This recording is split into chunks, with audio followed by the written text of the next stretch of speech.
And good afternoon, my friends. It is Saturday, November 23rd, 2024. And as the cold weather comes upon us and December is getting ever closer, Black Friday, Christmas holidays, and so forth, is also a time of suicide prevention and more Naloxone training to prevent more overdoses this upcoming holiday season. Um, yes, the holiday season is very, very tough. And this year, with the economic downfall of our society, prices going up, tough to get a job, depression and so forth, addictions going up too. It's a good time to up the naloxone training and to try our best to reach out and prevent suicide among people going through severe depression and so forth. Now, I'm proud to say we're going to have some naloxone training December 5th in our building.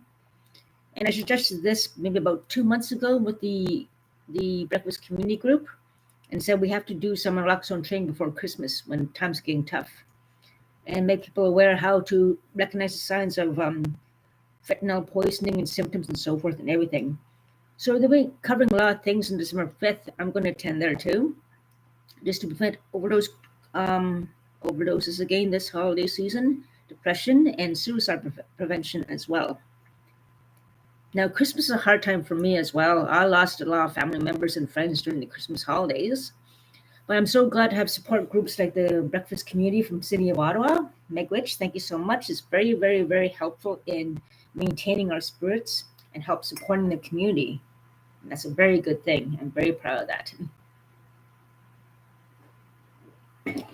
And I'd like to thank the St. Joe's Women's Center for helping me out as well in times of crisis and so forth. But I really like the way OCH has the breakfast community, and the City of Ottawa is also engaged in this activity as well, which is very, very helpful for the community, has helped me a lot. And also we help each other to help other people in many different avenues and different ways. Getting bus pass funds, for instance, is a very big thing. The seniors bus pass is going to go up, so there's going to be a lot of problems happening there next year. The kids' bus fare under 11 or 12 is not free anymore. You have to pay $2 for that. Things will be financially tightened more than ever. So I don't think this Christmas is going to be a very jolly Christmas for a lot of people, where expenses were up to the max. And a lot of people have lost people to ODs, family problems, loneliness, depression, and so forth. It's not going to be an easy Christmas. Let's put it that way. So, yeah, we have to do everything to prevent overdoses, to be there for the community, outreach for the community, and to make sure that everyone is okay during the holiday season. Yeah, so I plan to volunteer to help gift wrap maybe at the Minnewacan. I'll try to apply for that before the end of this month, hopefully, and so forth. Let's make when that counts. I'm very happy to do the naloxone training again December 5th here in this building, which is great. And I'm very thankful for the breakfasts we'll be having, the community coming together and stopping all the drug overdoses from happening again, hopefully this Christmas, and suicide prevention as well. It's going to be a very tough time for all of us. There's going to be a lot of people drugging up, getting drunk, and so forth. Like last year, most Christmases, I was very depressed before the support system happened, and it's occurring right now.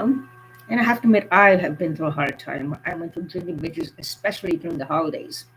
But with the good support systems we have now, since COVID has hit, things are much better now. I'm so happy to have a good support system, more than one system actually, good people.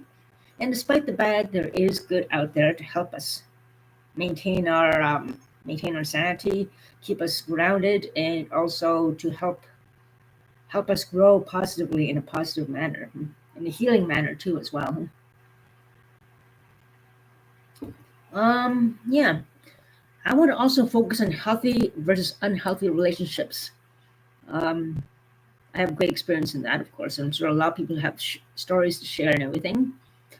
What I want to do really is start commencing a support group, maybe Zoom or in person, maybe.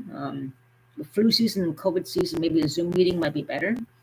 support group for people in unhealthy relationships and so forth. That's more complex. I don't know how I'm going to manage that, but figure something out, I'm sure.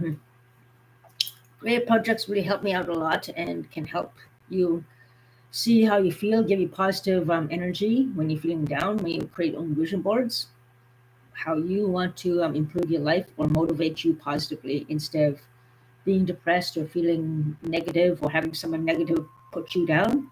Is always get a positive influences around you. Vision boards help me, for instance. Creative projects help as well, and so forth. Good people, good company. And that's the main thing that counts. We all have to help each other this Christmas season. Now, I don't mind decorating trees and so forth too. And because I don't have a tree, it's too expensive to get an artificial tree these days. I had one, but I tossed it out since the bottom part broke. And even though I glued it back on, it still fell apart, so I had to throw the whole thing out.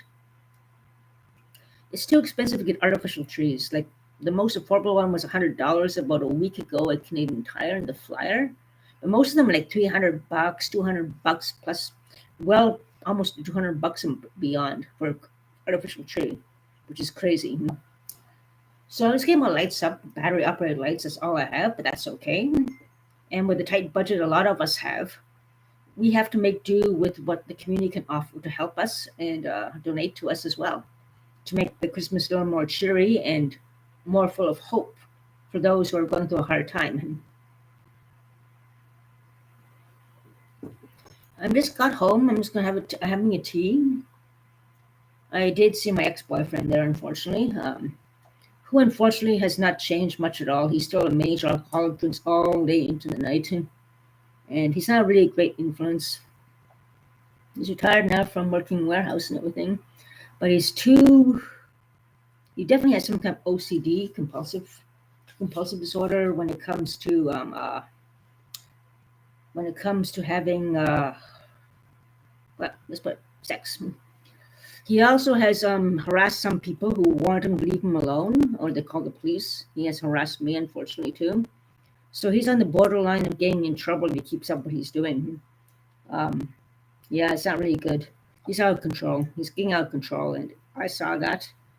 He is getting, how should I put that?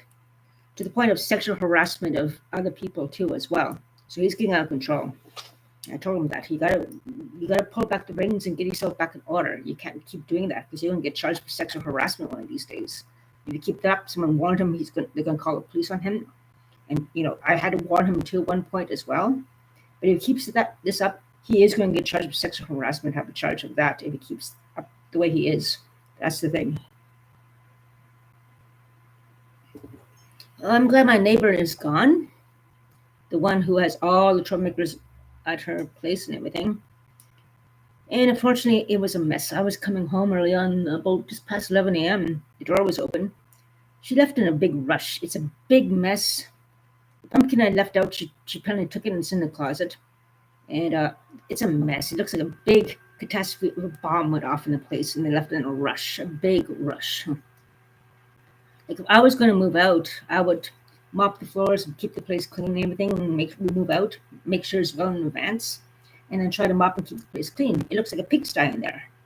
Maybe there's bed bugs in there, God knows what. Who knows? I don't know. But it looked like a big mess in there. They left in a big rush. Talk about last minute moving and so forth. But anyways, one problem out of the way. And there's still one more problem. There's always problems everywhere. But yeah, the main thing right now, I'm getting a little bit off topic, is Naloxone training is a good idea for all community housing establishments to prevent ODs. More outreach people downtown, in the downtown core, make sure everyone's okay on a regular basis to make sure Naloxone kits are available and so forth and all that. And yeah, it's always good to watch out for each other and make sure there's no tragedies happening this Christmas season. So that's about it. I just want to touch base with you, what's happening and so forth. I'm going to go and have that wonderful meal at the parish there and yeah, have some good company, have some good food and so forth. So that's about it for me right now. The cold weather's upon us now and more and more geese are going south and so forth. So yeah, that's about it for now. Miigwech, take care and have a good afternoon. Stay safe, watch your surroundings, and keep your eyes open for helping people out in need. Take care, my friends. Have a great day.